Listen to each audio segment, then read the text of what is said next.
ಜನರನ್ನ ಜಾತಿನ ಎತ್ಕಟ್ಟಿ ನೀನ್ ಗೌಡ, ನೀ ಲಿಂಗಾಯತ, ನೀ ಕುರುಬ, ನೀ SC, ನೀ ST ಇವು ಮಾಡ್ಕೊಂಡಿದ್ದಾರೆ.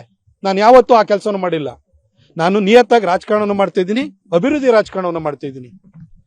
ಇದನ್ನ ಸಹಿಸ್ಲಿಕ್ಕೆ ಆಗದಲ್ಲೇ ಪ್ರತಾಪ್ ಸಿಂಹ ಎಲ್ಲಿ ಬೆಳೆದು ಬಿಡ್ತಾನೋ ಅವನ್ನ ತುಳಿದು ಬಿಡ್ಬೇಕು ಅಂತ ಈ ರೀತಿ ಅವ್ಯಾಹತವಾದಂತ ದಾಳಿಯನ್ನು ಮಾಡ್ತಿದ್ದಾರೆ. ನಾನು ನಿಮಗೆ ಮುಂದೆನೂ ಕೂಡ ಈ ದಾಳಿಗಳು ನಿಲ್ಲಲ್ಲ.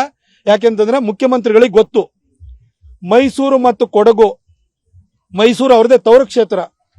ಇಲ್ಲಿ ಅವರು ಯಾರನ್ನೇ ನಿಲ್ಸಿದ್ರು ಕೂಡ ಸೋಲದ ಖಚಿತ, ಪ್ರತಾಪ್ ಸಿಂಹ ಗೆಲ್ತಾನೆ ಅನ್ನೋದು ಅವ್ರಿಗೆ ಗೊತ್ತು. ಯಾಕಂದ್ರೆ ಜನದ ಆಶೀರ್ವಾದ ನನ್ನ ಮೇಲೆ ಇದೆ, ಆ ತಾಯಿ ಚಾಮುಂಡಿಯ, ಕಾವೇರಿ ತಾಯಿಯ ಕೃಪೆ ಇದೆ.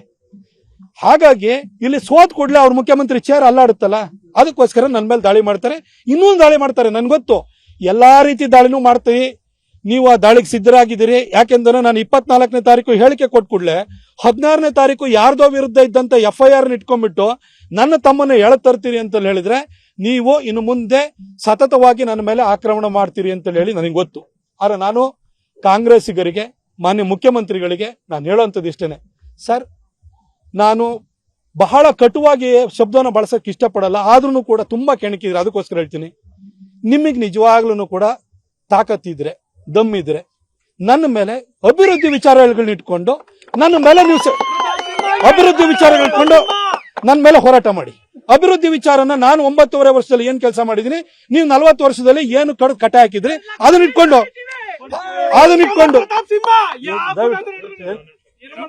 ಅಭಿವೃದ್ಧಿ ವಿಚಾರ ಇಟ್ಕೊಂಡು ನೀವು 40 ವರ್ಷದಲ್ಲಿ ಏನ್ ಮಾಡಿದ್ರಿ ಅದನ್ನ ಇಟ್ಕೊಂಡು ನೀವು ಜನರ ಮುಂದೆ ಹೋಗಿ. ನಾನು 9.5 ವರ್ಷದಲ್ಲಿ ಜನಕ್ಕೆ ಏನೇನ್ ಮಾಡಿದೀನಿ ಅದನ್ನ ಇಟ್ಕೊಂಡು ನಾನು ಜನರ ಎದುರುಗಡೆ ಹೋಗ್ತೀನಿ. ಜನ ತೀರ್ಮಾನ ಮಾಡ್ಲಿ. ಆದ್ರೆ ಈ ತರ ವೈಯಕ್ತಿಕ ದಾಳಿನ ಮಾಡಕೋಬೇಡಿ ಸರ್. ನನ್ನ ತಮ್ಮಂದಿರೋ ಯಾರಿಗೂ ಮಿನಿಟ್ ಹಾಕ್ಸ್ಕೊಟ್ಟಿಲ್ಲ ಸರ್. ನನ್ನ ತಮ್ಮಂದಿರು ರಿಯಲ್ ಎಸ್ಟೇಟ್ ಅಲ್ಲಿ ಇಲ್ಲ ಸರ್. ನನ್ನ ತಮ್ಮಂದಿರು ಯಾವ ಕಾಂಟ್ರಾಕ್ಟ್ಗೂ ಬಂದಿಲ್ಲ ಸರ್. ದಯವಿಟ್ಟು ಇದನ್ನೆಲ್ಲ ಮಾಡ್ತಿರೋರು ಯಾರ ಮಕ್ಕಳು ಅಂತ ಕರ್ನಾಟಕ ಜನಕ್ಕೆ ಗೊತ್ತು. ದಯವಿಟ್ಟು ವೈಯಕ್ತಿಕ ದಾಳಿ ಮಾಡೋದನ್ನ ಬಿಡಿ ಸರ್. ಎಲ್ಲರ ಬಗ್ಗೆ ವೈಯಕ್ತಿಕ ದಾಳಿ ಮಾಡಕ್ ಹೋದ್ರೆ ನನ್ನ ಹತ್ರನೂ ದಾಳಿ ಮಾಡಕ್ ಆಗುತ್ತೆ. ನಾವು ಮಾಡಲ್ಲ ಅಂತ ರಾಜಕಾರಣನ. ಜನಕ್ಕೆ ಅಲ್ಟಿಮೇಟ್ಲಿ ಬೇಕಾಗಿರೋದು ಅಭಿವೃದ್ಧಿ ಮಾತ್ರ. ಅಭಿವೃದ್ಧಿ ವಿಚಾರ ಏನಾರು ಇತ್ತು ಅಂದ್ರೆ ಅದನ್ನ ಇಟ್ಕೊಂಡು ನೀವು ಜನರ ಮುಂದೆ ಹೋಗಿ, ನಾನು ಜನರ ಮುಂದೆ ಹೋಗ್ತೇನೆ. ಈ ವೈಯಕ್ತಿಕ ದಾಳಿನ ದಯವಿಟ್ಟು ಬಿಡಿ. ಲೇರ್ ಸಿಂಗ್ ಅವರು ಸಹ ಒಂದು ಆರೋಪವನ್ನ ಮಾಡಿದ್ರು, ಅವರ ಮಗನನ್ನ ಇಲ್ಲಿ ಚುನಾವಣೆಗೆ ನಿಲ್ಲಿಸಿಗೆ ನಿಮ್ಮನ್ನ ಟ್ರಾಪ್ ಮಾಡುವಂತ ಕೆಲಸವನ್ನ ಮಾಡ್ತಾರೆ. ಅದು ಅನ್ಸುತ್ತೆ ಸರ್, ಸಿದ್ದರಾಮಯ್ಯಗೋಸ್ಕರ ನಿಮ್ಮ ಮೇಲೆ ಟಾರ್ಗೆಟ್ ಮಾಡುವಂತ ಕೆಲಸ ಆಗ್ತಾ ಇದೆ ಅಂತ ಅನ್ಸುತ್ತೆ ನನಗೆ.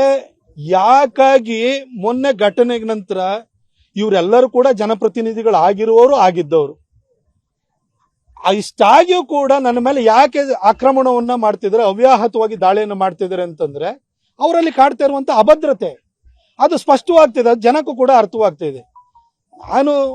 ಇವರು ಇಷ್ಟು ರಾಜಕಾರಣದಲ್ಲಿ ಇಷ್ಟೆಲ್ಲ ಅನುಭವ ಇರುವಂತವ್ರು, ವ್ಯವಸ್ಥೆ ಯಾವ ರೀತಿ ನಡೀತದೆ, ಯಾವ ರೀತಿ ವಿಧಾನಸಭೆ ಇರ್ಬೋದು, ವಿಧಾನ ಪರಿಷತ್ ಇರ್ಬೋದು, ಸಂಸತ್ ಇರ್ಬೋದು, ಅದು ಫಂಕ್ಷನ್ ಆಗುತ್ತೆ ಅನ್ನೋದು ಗೊತ್ತಿದ್ದಾದ್ಮೇಲೂ ಕೂಡ ನನ್ನ ಮೇಲೆ ದಾಳಿ ಮಾಡ್ತಾ ಇದ್ದಾರೆ ಅಂತ ಹೇಳಿದ್ರೆ ಇದ್ರ ಹಿಂದೆ ಅವರ ರಾಜಕೀಯ ದುರುದ್ದೇಶ ಇದೆ ಅನ್ನೋದು ಸ್ಪಷ್ಟವಾಗ್ತದೆ.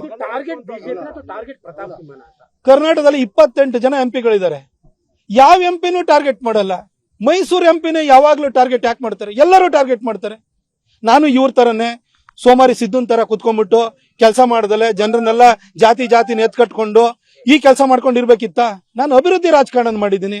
ಬೆಂಗಳೂರು ಮೈಸೂರು ಹೈವೇ ಮಾಡಿದಿರೋದು, ಮೈಸೂರಿಂದ ಮಡಿಕೇರಿಗೆ ಹೈವೇ ಮಾಡ್ತಾ ಇರಬಹುದು.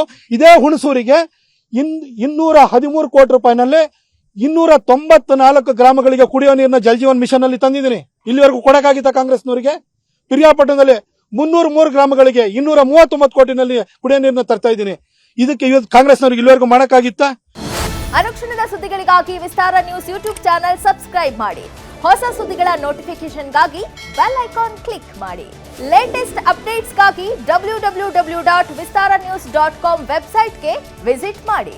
ಅಂಗೈಯಲ್ಲೇ ಜಗತ್ತಿನ ಸುದ್ದಿ ತಿಳಿಯಲು ವಿಸ್ತಾರ ನ್ಯೂಸ್ ಕನ್ನಡ ಆಪ್ ಡೌನ್ಲೋಡ್ ಮಾಡಿ.